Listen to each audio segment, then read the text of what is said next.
Почитувани, Законот за двојазичност кој го предлага СДС ја води државата кон целосно подвојување.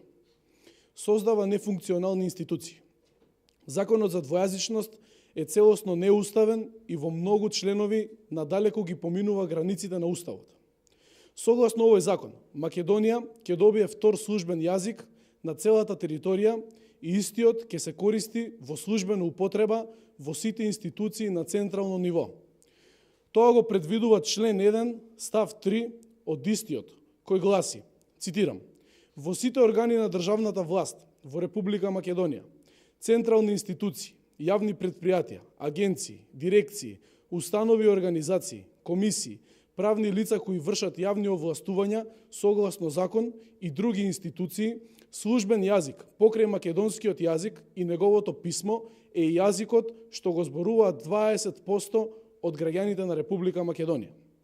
Член 2, став 2 од овој закон пропишува дека сите постапки, управните, извршните постапки, предистражните и истражните постапки, кривичните и прекршочните постапки, парничните и вонпарничните постапки, постапка за извршување на санкции, како и други постапки предвидени со други закони покрај на македонски можат да се водат и на албански јазик доколку странката тоа го побара.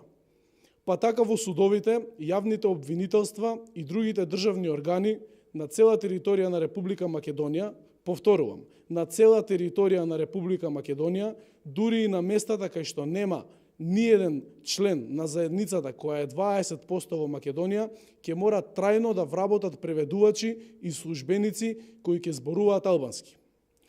Ова е прв чекор во креирање на правен хаос и создавање на непотребен трошок за државата, која ќе треба да ангажира преведувачи и службеници на места каде што нема реална основа и потреба тоа да го направи.